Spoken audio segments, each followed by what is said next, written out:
সাহিত্যের ইতিকথা চ্যানেলে সকল দর্শক ও শ্রোতাদের জানাই আন্তরিক অভিনন্দন ও শুভেচ্ছা। প্রিয় ছাত্রছাত্রীরা, আমি পূর্বের ভিডিওতে ভালোবাসা তোমার জন্য কাঁদছি বিখ্যাত বাংলাদেশি উপন্যাসিক আনিসুল হকের লেখা উপন্যাসটি পাঠ করে শোনাচ্ছিলাম। আজকে উপন্যাসের দ্বিতীয় পর্ব। আমার প্রাণের পরে চলে গেল কে বসন্তের বাতাসটুকুর মতো। ফারুক আবদুল্লাহকে অপি প্রথম যেদিন দেখেছিল সেদিন থেকেই তার মনে সে আঁকা হয়ে যায়। যেভাবে দেখাটা হয়েছিল তা খুব মনে রাখার মতো বিশেষ ঘটনা তা কিন্তু নয়। অপি তখন সবে আইএসসি পাশ করেছে। রেজাল্ট বেরিয়েছে, আহামরি তেমন কোনো রেজাল্ট নয়, ফার্স্ট ডিভিশন আছে, এই যা। ওই বয়সের একটা মেয়েকে যদি জিজ্ঞেস করা হয় তুমি কি পড়বে এরপর, সে সহজেই উত্তর দিতে পারে আর্কিটেকচারে। অপিও তাই দিত। বুয়েটের আর্কিটেকচারে 50টি সিট যেন ঢাকার আধুনিক স্মার্ট তরুণ তরুণীদের স্বপ্ন। আর্কিটেকচারে ভর্তিচ্ছদের জন্য একটা ব্যবস্থা আছে। সিনিয়র ছাত্রেরা ডিপার্টমেন্ট ভবনেই তাদের জন্য কোচিং ক্লাস নিয়ে থাকে। অপি সেদিন তার ক্লাসমেট শানুকে নিয়ে প্রথম গেছে ইঞ্জিনিয়ারিং ইউনিভার্সিটি চত্বরে। বল্টু মামা তার জন্যে একটা স্থাপত্য ভর্তি গাইড চত্বর কিনে এনেছিলেন আগেই। কোচিং ক্লাসে তার ভর্তির সব কিছু ঠিকঠাক করে রেখেছিলেন। সেদিন বিকাল 4টায় কোচিংয়ের পয়লা ক্লাস। রিক্সাওয়ালা তাকে নামিয়ে দিল বুয়েটে শহীদ মিনারের সামনে। আর্কিটেকচার ভবনটা কোন দিকে হতে পারে? অপি শানুর কোনো ধারণা ছিল না। শহীদ মিনারের সামনে এক তরুণ রাস্তার ধারে চায়ের দোকানে দাঁড়িয়ে চা খাচ্ছেন। ছেলেটার মাথা ভর্তি উস্কো খুস্কো চুল, পরনে একেবারেই রংচটা জিন্স, গায়ে একটা হালকা শার্ট, জিন্সেরই বোধ হয়, হাত গোটানো। অপি তাকে জিজ্ঞেস করলো আর্কিটেকচার বিল্ডিংটা কোন দিকে? লোকটা মেয়ে দুটো মুখের দিকে না তাকিয়ে বাঁ হাত উঁচিয়ে বলল, সোজা যান, তারপর বাঁয়ে তাকান, ওটাই। থ্যাংক ইউ বলে তাড়াতাড়ি রাস্তা পেরিয়ে ওদিকে ছুটল ওরা দুজন। খানিক পরে জিন্স পরা রুখো চুল তরুণটি একটা রেসিং সাইকেলে মাথা নিচু করে তাদের পাশ কাটিয়ে চলে গেল।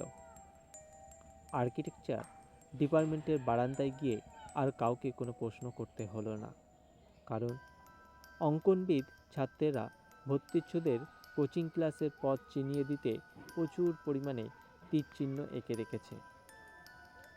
কোচিং ক্লাসের প্রথম অধিবেশনটা ছিল আর্কিটেকচার বিল্ডিংয়ের দোতলার একটা ঘরে। অপি ও শানু দ্রুত সিঁড়ি বেয়ে ওপরে উঠল। ক্লাসরুমের দরজায় দাঁড়ালো, বলল, may I come in sir? জবাব এলো, এখানে স্যার বলে কোনো পদার্থ নেই। অপি ক্লাসরুমের ভেতরে তাকালো। বেঞ্চে সব যথাসময়ে উপস্থিত ছেলেমেয়ে উপবিষ্ট। আর যিনি ক্লাস নিচ্ছেন তাদের বিপরীতে দাঁড়িয়ে তিনি আর কেউ নন, সেই রুখো চুল, জিন্স পরা তরুণ। সাইকেল চালিয়ে আগে এসে দাঁড়িয়ে গেছেন। স্যার নয় ভাই, এসো, ভেতরে এসো, আমি তোমাদের দুজনের জন্যই অপেক্ষা করছিলাম, তিনি বললেন। স্বাগতম। প্রথমে পরিচয় পর্ব, আগে নিজের পরিচয় দেই। আমি হলাম ফারুক আবদুল্লাহ। ক্লাসের দিকে তাকিয়ে এই প্রথম তার প্রথম বাক্য। এরপর কোচিং চলল 1 মাস, সপ্তাহে 3 দিন করে ক্লাস। ছোটবেলা থেকেই ড্রয়িংয়ে এপি ভালোই ছিল। স্থাপত্য ভর্তির এই অনুশীলনী ক্লাসগুলো সে বলা যায় উপভোগই করত। শুধু ফারুক আবদুল্লাহই নয়, অন্যান্যরাও ক্লাস নিতেন, আরও অনেক সিনিয়র ছাত্রই নিতেন। এরা সবাই আর্কিটেকচারের 3rd ইয়ারের ছাত্রছাত্রী। কোচিং ক্লাস ও গাইড বই থেকে অর্জিত টাকায় যাবেন শিক্ষা সফরে। এদের মধ্যে দুজন উঠতেই টিভি তারকাও ছিলেন। একজন করতেন টিভিতে একটা কুইজ প্রোগ্রামের উপস্থাপনা, আরেকজন ছিলেন নৃত্যশিল্পী, ছায়ানটে নাচ শেখেন এবং টিভি পর্দা জুড়ে প্রায়ই নাচেন। নতুন জায়গা, অচেনা পরিবেশ, ছেলেমেয়েরা এক জায়গায় একত্রিত, গমগম করছে সব কিছু। ভিকারুননিসা স্কুল থেকে বেরুনো অপির চোখের সামনে তখন মুগ্ধ হওয়ার, বিস্মিত হওয়ার, দ্বিধান্বিত হওয়ার, ঠেকে যাওয়ার, হোঁচট খাওয়ার এত কিছু ঘটে যাচ্ছে যে ফারুক আবদুল্লাহকে তার আলাদা করে চিনে রাখার দরকার পড়েনি।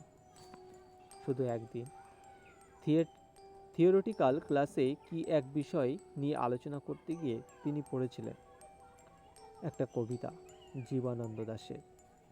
হাই চিল, সোনালি ডানার চিল, এই ভিজে মেঘের দুপুরে তুমি আর কেঁদো না কো, উড়ে উড়ে ধানসিঁড়ি নদীটির পাশে।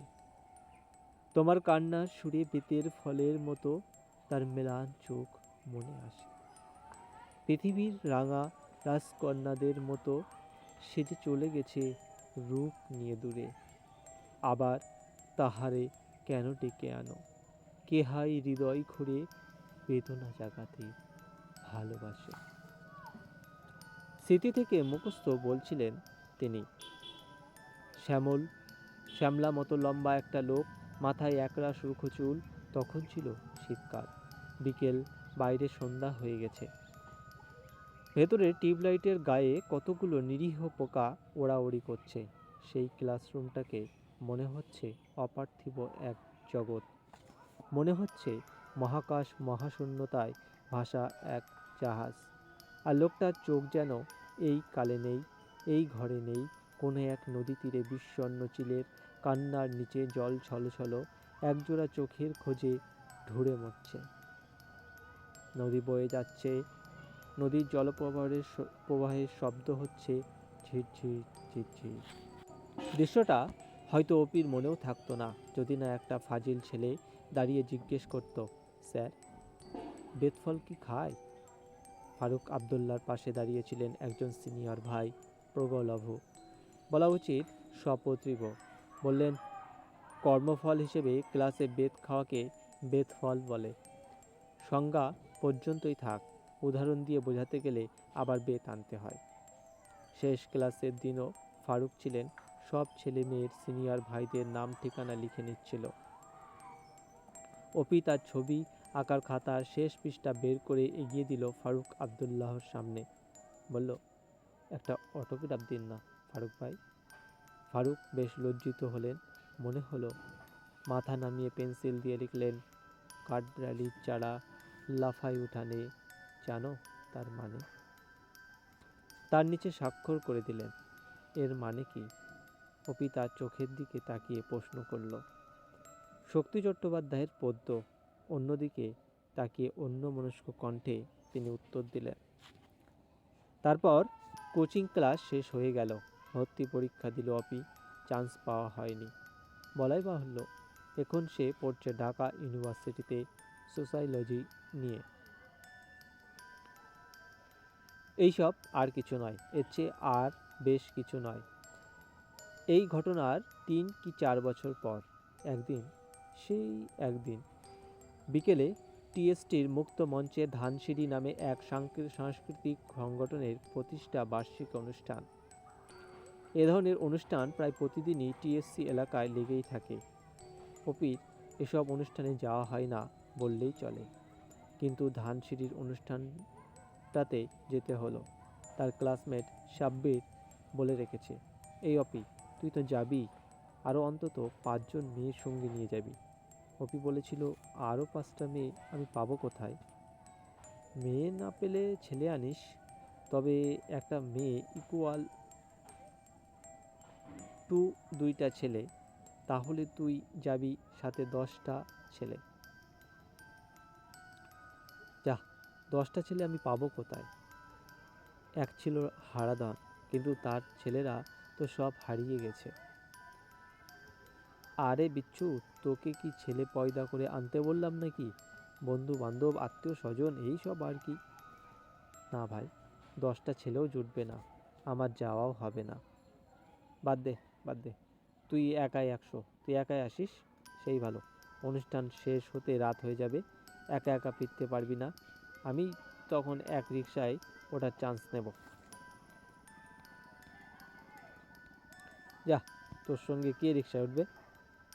আরে শুধু আমার পারফরমেন্স দেখ, আবৃত্তি শোন, শুনলে পাগল হয়ে যাবি।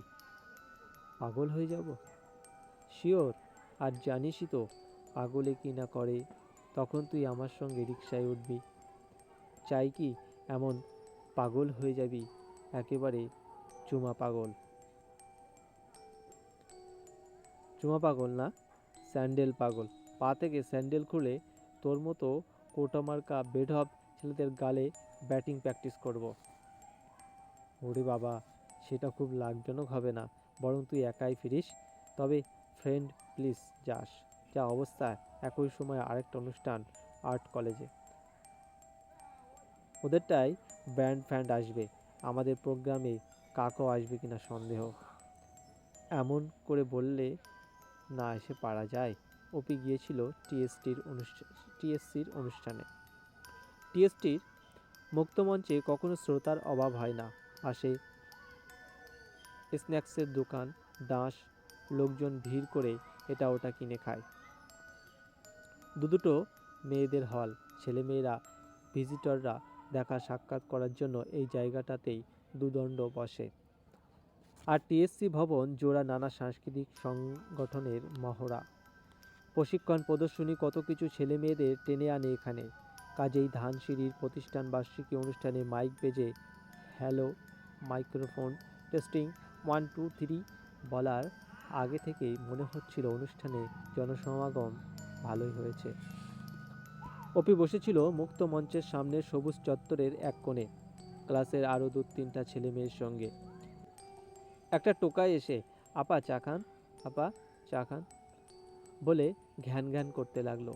সবুজ, ওদের ক্লাসের ফার্স্ট বয়, বলল টোকাইটাকে, চা খাওয়া যাবে, তার আগে বলো তোর নাম কি?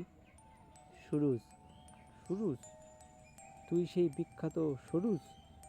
সবুজের সম্বোধন তুই থেকে তুমিতে উত্তীর্ণ হয়েছে। সুরুজ মাথা নেড়ে সম্মতি জানালো, মানে আমিই তিনি, বিখ্যাত সুরুজ। চেনো তোমরা একে? বন্ধুদের বলল সবুজ। এ হলো বিখ্যাত স্টার, টিভি অ্যাডে মডেল হয়েছে। রোগবালাই তো আছে দুনিয়ায়, ভালো থাকার আছে সে যে উপায়। ওকে নিয়ে একটা শর্ট ফিল্মও হচ্ছে, সিনেমার নাম ওরই নামে, সুরুজ মিয়া। বলো কি? অপি অভিভূত। যাও সুরুজ মিয়া, কাপ দিয়ে সবার জন্য চা আনো। সুরুজ চা আনতে গেল। অপি বলল, এত বড় স্টারকে দিয়ে চা আনানো উচিত হচ্ছে? চা এলে চায়ের কাপে চুমুক দিয়ে নব্বির বলল, আমার কাপে চিনি দিতে মনে হয় ভুলে গেছে। সুরুজ মিয়া, যাও 1 চামচ চিনি আনো। না থাক, তুমি তো স্টার মানুষ, এত কষ্ট করবে? অপি, তোর আঙুলটা একটু আমার চায়ে ডুবিয়ে দে তো, 1 চামচ পরিমাণ দিবি। এ ধরনের স্তবকতা পেয়ে অপির অভ্যাস আছে। সে খিলখিল করে হেসে উঠল, বলল, আমি যদি সম্রাট আকবরের মতো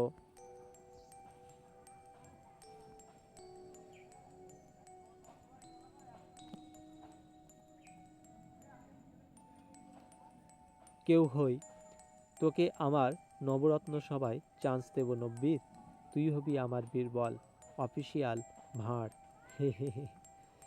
অপি চায়ে একটা চুমুক দিল। দুধ চিনি বেশি হওয়ায় জঘন্য চা। হঠাৎ তার চোখ পড়ল মঞ্চের দিকে।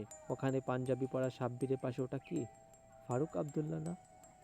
মাথা ভর্তি ঝাঁকড়া চুল নেই, পরনে জিন্সের প্যান্ট অবশ্য আছে, কিন্তু গায়ে একটা চমৎকার অফ হোয়াইট শার্ট ইন করে পরা লোকটা ফারুক আবদুল্লাহই তো। একজনের আড়ালে পড়ে গেছেন তিনি। ভালো করে তাকে দেখার জন্য একটু সরতে গিয়ে হাতের চায়ের কাপ পিরিচিতে কাত হয়ে পড়ল। ছলাক করে চা লাগলো অফিস শাড়িতে। অফিস সচরাচর শাড়ি পরে না, ক্লাসে শাড়ি পরে আসার মানেই হয় না। আজ একটা সাংস্কৃতিক অনুষ্ঠান বলে সে কি মনে করে পড়েছে শাড়িটা। অফ হোয়াইট জমিন, চওড়া কমলা পাড়, আঁচলে কমলা রঙের বড় বড় কলকে, সামান্য সবুজের ছোঁয়াও আছে। টাঙ্গাইল সুতির শাড়ি, বেইলি রোডের দোকান থেকে 700 টাকায় কেনা।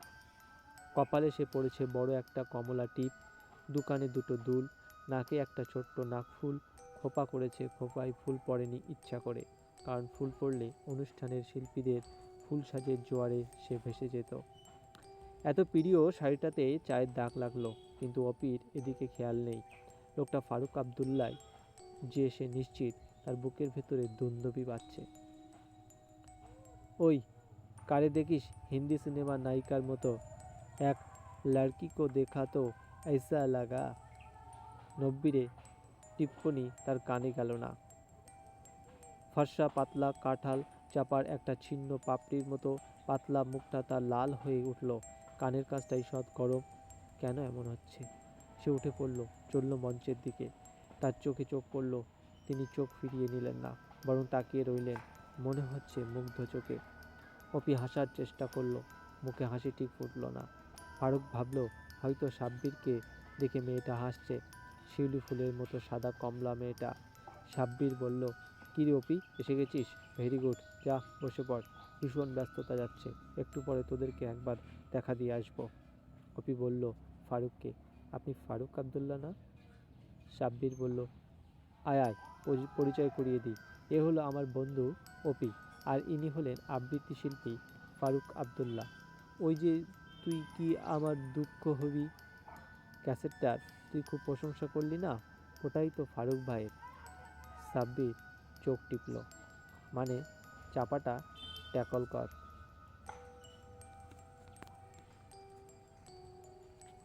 অপি বলল, ফারুক ভাই আপনি কেমন আছেন? ফারুক ভাবতে লাগলো, মেয়েটা কোথায় দেখেছি, কোথায় দেখেছি?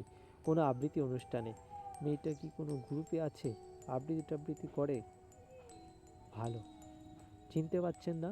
ওই যে আর্কিটেকচারের কোচিং ক্লাসে আপনি আমার খাতায় লিখে দিয়েছিলেন, কাঠবিড়ালির চারা লাফাই উঠানে, জানো তার মানে? ও, মনে পড়েছে। অপি, অপি তো খুব সুন্দর হয়ে গেছো। মাইকে তখন সাব্বির ঘোষণা দিচ্ছে, শুধু আপনারা যারা এদিকে ওদিকে ঘোরাফেরা করছেন, দয়া করে বসে পড়ুন। আমাদের অনুষ্ঠান এখনই শুরু হতে যাচ্ছে। বিশিষ্ট আবৃত্তিকার ফারুক আবদুল্লাহ আমাদের মধ্যে এসে পড়েছেন। ফারুক ভাই, আমাকে আপনার মনে আছে? হ্যাঁ, খুব। অপরাজিতা হক। অপি বিস্মিত হলো। ফারুকের তাকে মনে আছে, তার কারণ জীবনের প্রথম অটোগ্রাফি সে অপিকে দিয়েছিল। এরপর আবৃত্তি করতে গেলে এখানে ওখানে একটা দুটো অটোগ্রাফ সে হয়তো দিয়েছে, কিন্তু জীবনে প্রথম একটা মেয়েকে অটোগ্রাফ দেওয়ার ঘটনাটা সে স্মৃতির মধ্যে যত্ন করে তুলে রেখেছে। কি যেন মনে হয়েছিল সে শক্তির পদ্য থেকে উদ্ধৃত করেছিল। অনুষ্ঠান শুরু হলো। প্রথমে আবৃত্তি। সাবরির নেতৃত্বে একদল পাঞ্জাবি পরিহিত ছেলে এবং সাদা শাড়ি নীল পেড়ে মেয়েবিন্দু আবৃত্তি করতে লাগলো। সবুজ ফোড়ন কাটলো। এই রে শুরু হলো, পাখি সব করে রব। নব্বির বলল, পাখি তবে কোকিল না, কবুতর না, কাউয়া। এক কাকে কয় কা, সব কাকে জবাব দেয় কা কা। মাইকে ফু দিয়ে সাব্বির ঘোষণা করল, আবৃত্তির পর বিশেষ আকর্ষণ সঙ্গীত। তার আগে আবৃত্তির শেষ শিল্পী দেশের খ্যাতনামা আবৃত্তিকার ফারুক আবদুল্লাহ। ফারুক আবদুল্লাহ উঠল। অপির সঙ্গীরা বাদাম খাচ্ছে, মস মস শব্দ হচ্ছে খোসা ভাঙার। অপির ভালো লাগছে না। একটা লোক গেস্ট হয়ে এসেছে তাদের ক্যাম্পাসে, তাদের কি কর্তব্য নয় তাকে আপ্যায়িত করা? নব্বির বলল, আবৃত্তিকারগুলো শ্বাস নেয় নাভি দিয়ে, কেমন শ্বাস মিশিয়ে কথা বলে। এমন নেকাদের থাকা উচিত শুধু শান্তিনিকেতনে। কে দুয়ারে কাপন তুলছো ও মলয়, হে হে হে হে। অপি বিরক্ত হলো। এই নব্বির, চুপ, ফারুক ভাইয়ের আবৃত্তি শুনতে দে। ফারুক আবদুল্লাহ ততক্ষণে মাইক ঠিক করে নিয়েছে। মাউথপিসের কাছে মুখ নিয়ে বলল, আজ আমি পড়ব সদ্য প্রয়াত কবি শক্তি চট্টোপাধ্যায়ের পদ্য। ফারুক পড়তে লাগলো, কাঠবিড়ালির চারা লাফাই উঠানে, জানো তার মানে? দূরে গিয়ে দীর্ণ হও স্মৃতির উজানে, জানো তার মানে? কিছুই জানো না, শুধু কষ্ট পেতে জানো, নষ্ট মেয়ে বারবার কষ্ট পেতে যেন। অপি ভাবল, এ যে তারই ছবি আঁকার খাতায় লিখে দেওয়া কবিতাটি, এসব কি তবে তাকে উদ্দেশ্য করেই বলা? এবার তিনি পড়ছেন, ভালোবাসা পিঁড়ি পেতে রেখেছিল উঠোনের কোণে, কিন্তু সে পিঁড়িতে এসে এখনই বসেনি। কেউ ধীর পায়ে এসে ত্রস্ত একা একা, কেউ সে পিঁড়িতে এসে এখনো বসেনি। তাহলে তার ভালোবাসার পিঁড়ি এখনো ফাঁকা আছে, কেউ বসেনি। তিনি কি চান কেউ বসুক? চান কি? দীর্ঘশ্বাস বেরিয়ে এলো অপির বুকের গম্ভীর থেকে। কে এসে বসবে তার পিঁড়িতে? অপি বসে আছে সবুজ ঘাসে, হাঁটুর ওপরে মুখ, চোখ তুলে তাকালো মঞ্চের দিকে, মাইকের দিকে। ওই ঠোঁট যেন তাকেই বলছে, যদি কোনো দিন যাই মেঘের ওপারে, তোমাকেও নেওয়া যেতে পারে। তারপরে পথ নেই, ফুটে আছে ফুলের প্রদীপ। কি হলো অপি, তোমার তোমার বুকের ভেতর কেমন করছে? হৃৎপিণ্ডে দুন্দুভি বাজছে, তুমি মুগ্ধতার ভেতরে ডুবে গেছো। প্রতিটা বাক্য মনে হচ্ছে তোমার জন্যেই নিবেদিত, প্রতিটি ইঙ্গিত মনে হচ্ছে তোমার হৃদয় দরজায় কপাট খোলার জন্যেই উচ্চারিত। ব্যাপার কি অপি? গুড়ুম গুড়ুম বিশাল গর্জন করে দুটো ককটেল বিস্ফোরিত হলো মঞ্চের পেছনে। ধরধর করে একদল ছেলে হকি স্টিক নিয়ে উঠে পড়ল মঞ্চে। তারা একটানে ছিঁড়ে ফেলল পেছনের ব্যানার, হকি স্টিকের বাড়ি দিয়ে ভাঙল মঞ্চে রাখা ফুলের টব। মুহূর্তে ফাঁকা হয়ে গেল চারিদিক। অপির চারপাশের দর্শক শ্রোতা সব ঊর্ধ্বশ্বাসে দৌড়ে পালিয়ে গেছে। দৌড়াতে গিয়ে কেউ স্যান্ডেল ফেলে গেল, কেউ স্যান্ডেলের হিল বেঁকে যাওয়ার হোঁচট খেলো, কেউ আছাড় খেয়ে তড়িঘড়ি উঠে আবার দৌড়ানোর আগে গায়ের উপর দিয়ে দৌড়ে গেল গোটা চারেক পা। অপি তাকালো মঞ্চের দিকে, কেউ নেই। ফাঁকা মঞ্চে দাঁড়িয়ে আছেন ফারুক আবদুল্লাহ একা। কে একজন সন্ত্রাসী এক রিভলভার নিয়ে উঠে পড়ল মঞ্চে।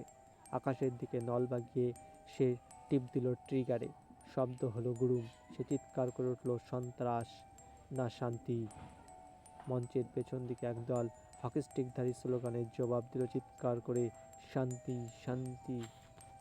অপি ফাঁকা মাঠে একা দৌড়তে লাগলো মঞ্চের দিকে লক্ষ্য করে। ততক্ষণে পিস্তলধারী এক ধাক্কা দিয়ে মঞ্চ থেকে নামিয়ে দিয়েছে ফারুক আবদুল্লাহকে। অপি গিয়ে ফারুকের হাত ধরল, চলুন ওদিক। পিস্তলধারী তেড়ে এলো তাদের দিকে। জলদি ফুট মাওড়ার পো, কবিতা দাও। হোগার মধ্যে বন্দুকের নল ঢুকিয়া দিমু, হোগা দিয়া কবিতা বাড়াইব সওয়ার পো। অপি চারদিক তাকিয়ে খুঁজলো উদ্যোক্তাদের কাউকে দেখা যায় কিনা। না, কেউ নেই। হাত ধরে টানতে টানতে ফারুক আবদুল্লাহকে নিয়ে এলো টিএসসির ভেতরের বারান্দায়। অপি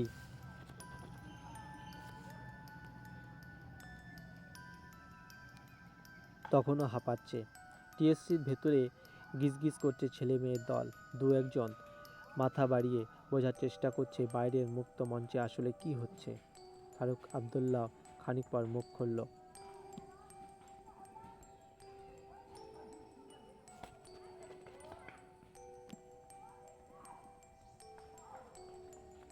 ছেলেগুলো কারা? ওরা অনুষ্ঠান পণ্ড করলো কেন? ঘটনার আকস্মিকতা ও উত্তেজনার ঘোর কাটেনি অপির।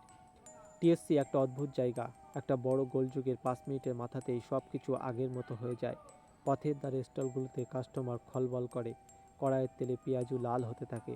সমস্ত রাস্তাটা আবার থই থই করে জনতায়, যেন কিচ্ছু ঘটেনি কোথাও। অল্প কিছুক্ষণের মধ্যেই বাইরের পরিস্থিতি স্বাভাবিক। সন্ধ্যা পেরিয়ে গেছে, বেশ অন্ধকার নেমে এসেছে। অপি বলল, এরপর গেলে একা একা ফেরা যাবে না ফারুক ভাই, আমাকে যে যেতে হবে। তুমি একা একা যাবে নাকি? হ্যাঁ, বিয়েরা তো পালিয়ে গেছে। ঠিক আছে, চলো আমি তোমাকে পৌঁছে দিয়ে আসি। আপনি দেবেন? কোনো অসুবিধা আছে? অপি মাথা নাড়ল, মনে মনে বলল, নেই নেই, এইটিই তো আমি চাইছি। টিএসসি থেকে ওয়ারি খুব দূরের পথ নয়। রিকশায় অপি বসলো বাঁ পাশে। মেয়েদের বাঁ দিকে বসতে হয়। সেই দিনই যে প্রথম অপি কোনো পুরুষের পাশে রিকশায় উঠল তা তো নয়। তার ক্লাসমেটদের সঙ্গে এখানে ওখানে যে রিকশায় এটেছে, এটা কোনো উল্লেখ করার মতো ব্যাপার নয়। আর প্রেমের প্রস্তাব যে এ জীবনে এক আধবার পায়নি তাও নয়। হ্যাপি ভাইয়া আমেরিকা থেকে এটা ওটা উপহার পাঠায় বাসায়। প্রথম দিকে প্রাপকের তালিকায় তার 2 বন্ধু বাবুল ও সিনহাও থাকতো। উপহার এলে অপি হ্যাপির 2 বন্ধুকে ফোন করে বলতো বাসায় চলে আসতে। বাবুল আসতো, সিনহা আসতো।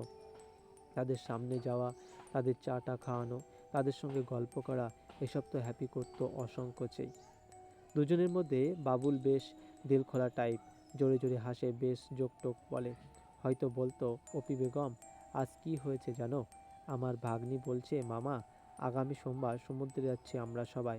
আমি বললাম, কেন মা, আগামী সোমবার কেন? আজই যাও। ভাগ্নি বলে কি জানো? বলে আজ তো শনিবার, সমুদ্র বন্ধ। হা হা হা।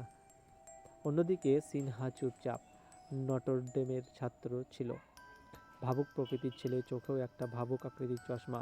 সে অপিকে ডাকে আপনি আপনি করে। তো একদিন সিনহা ফোন করলো নিজে থেকে, চাইলো অপিকে। হ্যালো অপি, আপনার কি সময় হবে আগামী বুধবার দুপুরে? কেন বলেন তো? না, আপনার সঙ্গে একটু কথা বলবো। খুব জরুরি কিছু? হ্যাঁ, খুব জরুরি। ঠিক আছে, চলে আসেন বাসায়। না, বাসায় না, চলুন বাইরে কোথাও। আপনি আমার সঙ্গে লাঞ্চ করতে পারেন? হ্যাঁ পারি। কোথায় করাচ্ছেন? সুং গার্ডেনে আসেন, দুপুর ঠিক 12:30টায়। ওই সময় তো ক্লাস আছে, 1:30টার দিকে আসি। আসুন তাহলে, বুধবার দুপুর 1:30টায় সুং গার্ডেনে দেখা হচ্ছে। অপি তো পুরো বাসায় হইচই ফেলে দিল। সিনহা ভাই আমাকে চাইনিজ খাওয়াচ্ছেন, বিশেষ ঘোষণা বিশেষ ঘোষণা। মামা বললেন, তুই কি একা একা যাবি? অপি বলল, জি মামা। সেটা কি উচিত হবে? দিনকাল ভালো না। কোন দিনকাল? দৈনিক দিনকাল? আরে না, সময়, দেশের পরিস্থিতি, যুব সমাজের নৈতিক অবক্ষয়। একা একা যাস না। জোয়ান কাউকে সঙ্গে নিতে হবে। নেওয়া উচিত না। চাইনিজে তো দুজনের যা খরচ, তিনজনেরও তাই। সিনহা খুব ভালো ছেলে, ও কিছু মনে করবে না। মামা, তুমি খালি জোয়ানই হলে, বুদ্ধি শুদ্ধি হলো না তোমার। তুমি গেলে মামা, পুরো বিল তো তোমাকেই পে করতে হবে। তাই নাকি? হ্যাঁ তুমি মামা। না, তা অবশ্য ঠিক। আসলে মামা হওয়াটা সুবিধার না। মামা, মন খারাপ করো না, আমার বান্ধবীদের একদিন খাইয়ে দিও। জোয়ান পুরুষ তো। হে হে হে। তো সুং গার্ডেনে যথাসময়ে গিয়ে দেখা গেল রাস্তায় দাঁড়িয়ে সিনহা কুলকুল করে ঘামছে। স্যুপ খেতে খেতে সিনহা বলল, দেখুন অপি, আমি খুব স্ট্রেট ফরওয়ার্ড ছেলে, আপনাকে একটা কথা বলতে চাই। জি বলেন। আমি আপনাকে ভালোবাসি। আপনার কোনো অবজেকশন আছে? না, আপনার কোনো ব্যাপারে আমি অবজেকশন জানাবো কেন? এখন বলুন, ডু ইউ লাভ মি? অতীতে কখনো বাসি নাই, আজকেও বাসি না। ইন ফিউচার আপনি কি আমাকে ভালোবাসতে পারেন? আমার মনে হয় না। আপনাকে আরেকবার ভেবে বলার চান্স দিতে চাই। খাওয়া শেষ হলে আপনি আবার বলবেন। এখন আপনি ভাবতে থাকুন। খাবার দাবার এলো। অপির কোনো ভাবান্তর নেই, সে বেশ মন দিয়েই খাচ্ছে। সামনের লোকটা গম্ভীর, মনে হচ্ছে তার জীবন মরণ সমস্যা। খাওয়া শেষ হলে সিনহার প্রশ্নের জবাব দিতে হলো। আমি বেশ ভেবে টেবে দেখলাম, অদূর ভবিষ্যতে আপনাকে ভালোবাসার কোনো সম্ভাবনা আমার নেই। আপনি কি মন খারাপ করলেন? মন খারাপ করলে তুমি কি করবা? হাসি বাড়ি খেলবা? সিনহা রেগে গেলে না।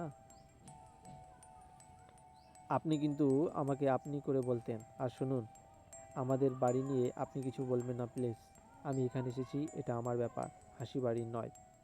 সরি, আমি কি আপনাকে একটা রিকোয়েস্ট করতে পারি? জি করেন। আমার ব্যাপারটা আপনি আপনাদের বাসায় বলবেন না, বললে এটা হবে হাসির অ্যাটম বোমর। ঠিক আছে, বলবো না।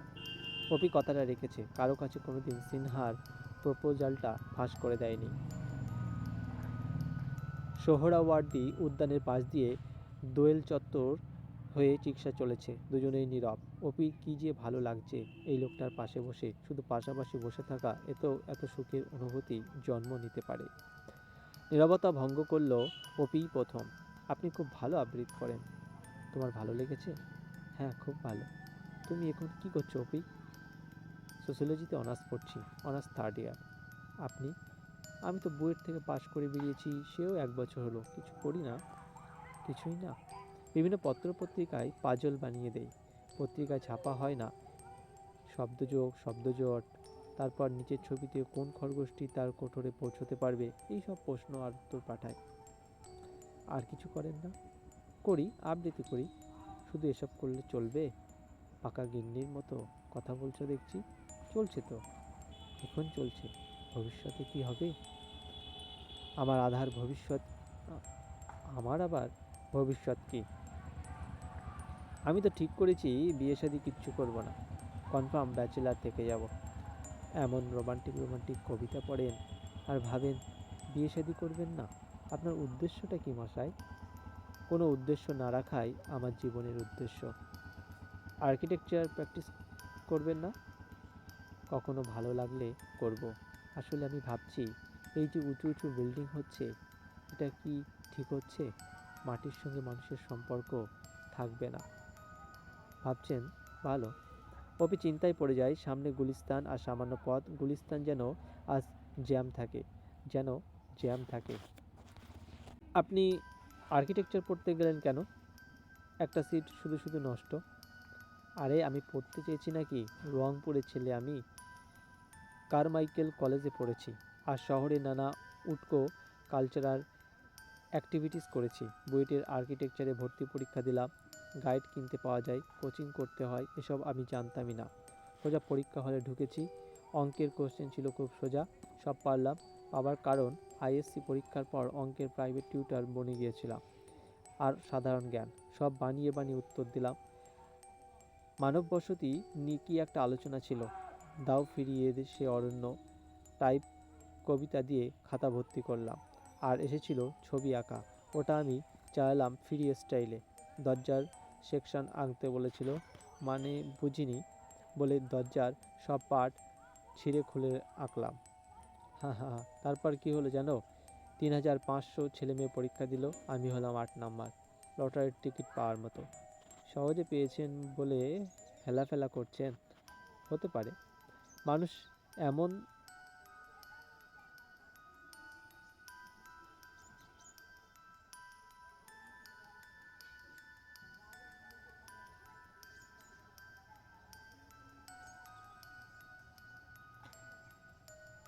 তাই একবার পাইবার পর নিতান্ত মাটির মনে হয় তার সোনার মোহর।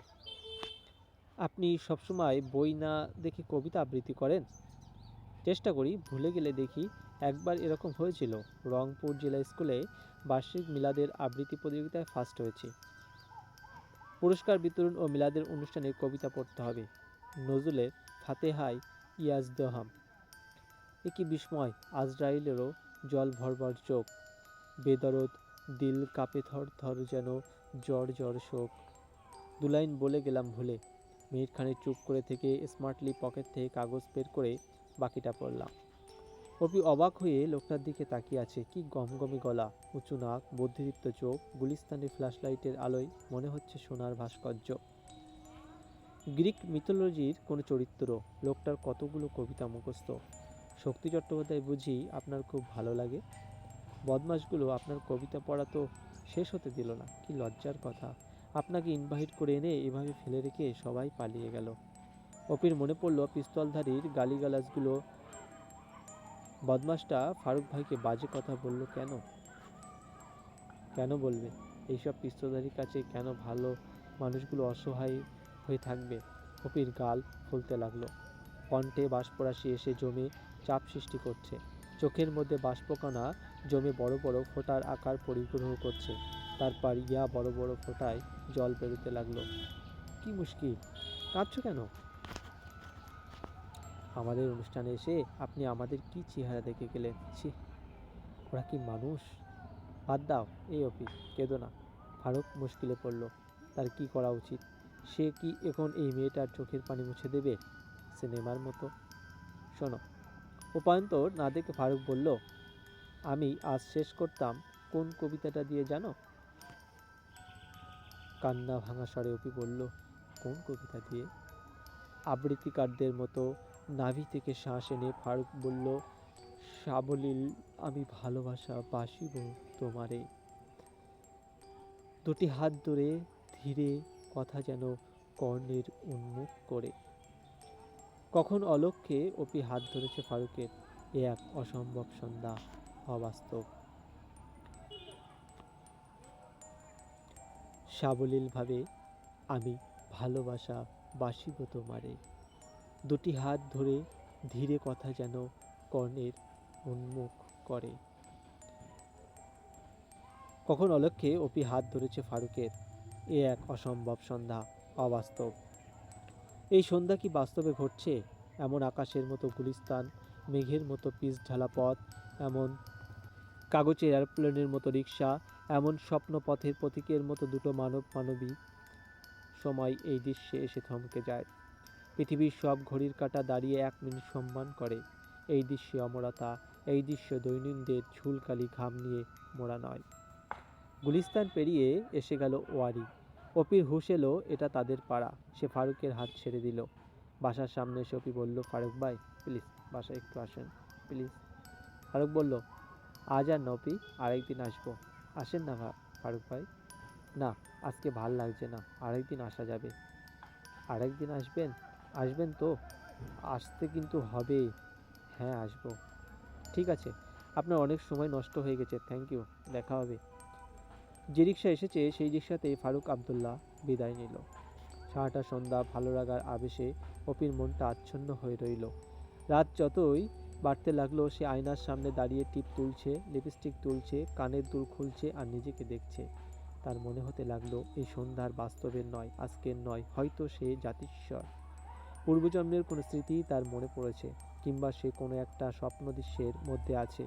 ঘুম ভেঙে গেলেই সব কিছু ভেঙে যাবে, অবাস্তব মনে হবে। বাথরুমে ঢুকে শাড়ি খুলে সে তাকিয়ে রইল আয়নায়।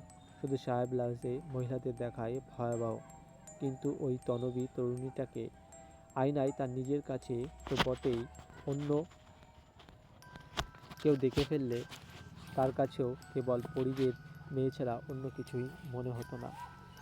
অপি কাপড় চোপড় ছেড়ে দাঁড়ালো শাওয়ারের নিচে।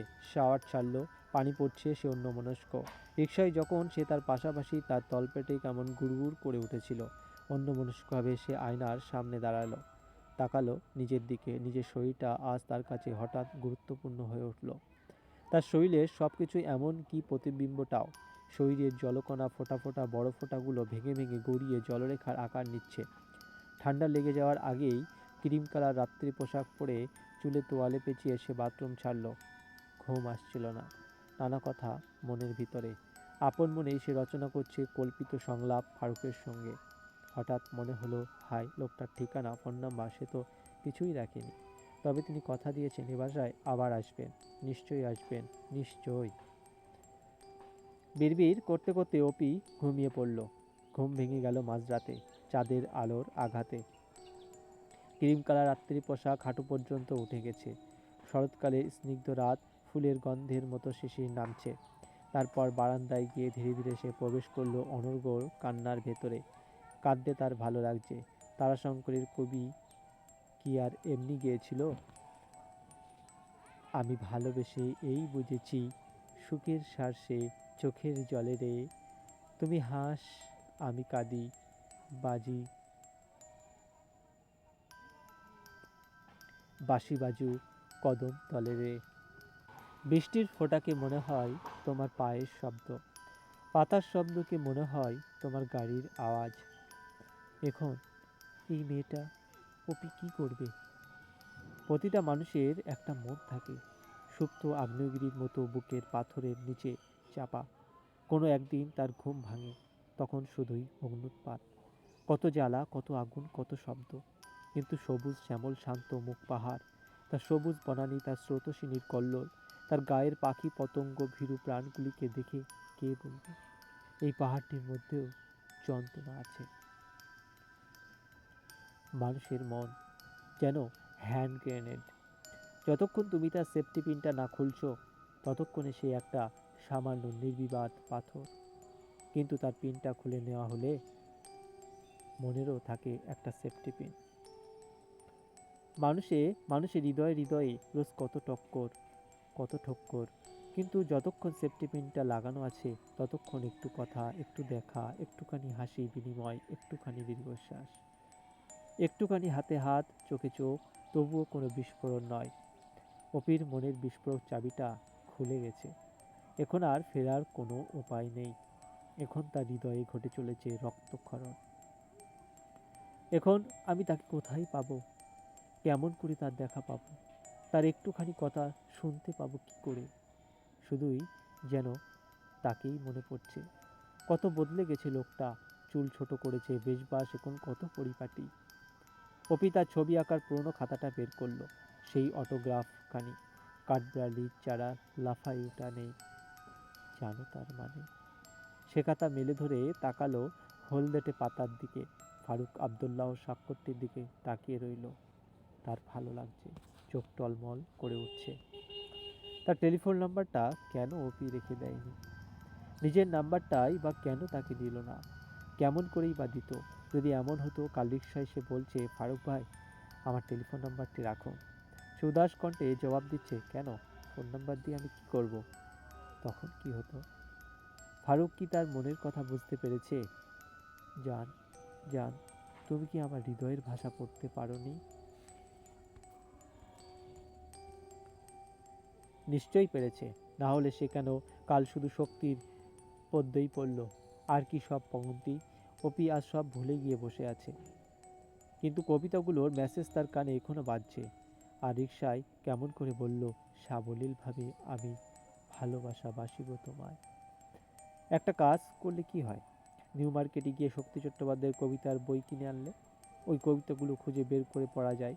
কিন্তু সে যদি হঠাৎ করে এসে পড়ে, এসেই যদি বলে, হা হা হা অপি, চলে এলাম তোমাদের বাসায়, ভাবলাম কথা যখন দিয়েছি তখন আর দেরি করে কি লাভ, আজই দায় শোধ করে আসি। কিন্তু সে আসবে না। আমি জানি, জানি সে আসবে না। এমনই কাঁদিয়ে পোহাইবে যামিনী, বাসনা তবু পুরিবে না। ঘর অসহ্য মনে হচ্ছে, বাইরে গেলে যদি শান্তি আসে। অপি চটপট বেরিয়ে এলো, পড়ল রিকশায়। নিউ মার্কেটের দোকান থেকে কিনলো শক্তির পদ্য সমগ্র। 500 টাকার নোট। দোকানি বলল, একটু অপেক্ষা করুন, ভাঙতি করে এনে দিচ্ছি। একটা পিচ্ছি গেল খুচরোর খোঁজে। এত দেরি করছে কেন ছেলেটা? অপি এখন অসহ্য লাগছে বাহির। মনে হচ্ছে ঘরে ফিরে যাওয়ার দরকার তাড়াতাড়ি। সে যদি আসে, যদি তাকে না পেয়ে ফিরে যায়। প্রেম একবার এসেছিল নীরবে আমার দুয়ার প্রান্তে। সে তো হয় মৃদু পায় এসেছিল, পারেনি তা জানতে। না, তা হতে দেওয়া যায় না। রিকশা এসে সে ফিরে গেল স্কুটারে। বাসায় পৌঁছে সে সোজা গেল দাদির কাছে। দাদি, দাদি, বাসায় কি আমার কাছে কেউ এসেছিল? দাদি হাসলেন। কার আসার কথা ছিল রে? না, কারোরই আসার কথা না। অভিমান, অভিমান। কে আসবে? কেউ আসবে না। জনমের এ পোড়া ভালে কোনো আশাই মিটবে না। অভিমানী বা কেন? কার উপরে? এমন কোনো সম্পর্ক নয়, এমন কোনো কথা হয়নি, কেউ কাউকে কোনো অঙ্গীকারই করেনি। এত বয়সী একটা লোক নিশ্চয়ই প্রেম টেম করে, নিশ্চয়ই কারো কাছে বাধা পড়ে আছে, আবার চোখ ভিজে উঠতে চাইছে। বাসার সবাই টেলিভিশন দেখছে। শুক্রবার। টিভিতে এ সপ্তাহের নাটক হচ্ছে, হয়তো ভালো হাসির নাটক। ও ঘর থেকে হাসির শব্দ আসছে। হাসি বাড়ি, সদাচর্চিত কিন্তু স্বতঃস্ফূর্ত ও আন্তরিক হাসি। খারাপ নাটক হলেও অসুবিধা নেই। দেখ দেখ, মেয়েটা কেমন রোবটের মতো সংলাপ বলছে। এ কে? নিশ্চয়ই প্রযোজকের ছোট শ্যালিকা। হা হা হা। হাসির উপকরণের কোনো অভাব নেই এ বাড়িতে। মা বললেন, পপি কোথায়? ও টিভি দেখবে না? এমন একটা ফানি নাটক। মামা বললেন, ফান বেশি হয়ে গেছে, একটু পানি ঢেলে দিলে জিভে ধরতো না? দেবো নাকি? জি টিভি ছেড়ে আন্তঃক্ষরী হচ্ছে। তার হাতে রিমোট। তিনি উসখুস করছেন। বাবা বললেন, কিরে বল্টু, তুই যে একেবারে তথ্যমন্ত্রী হয়ে গেলি। রিমোট আমার হাতে, আমার টেলিভিশন, আমি যেমন ইচ্ছে তেমন করে চালাবো। সবাই হাসছে।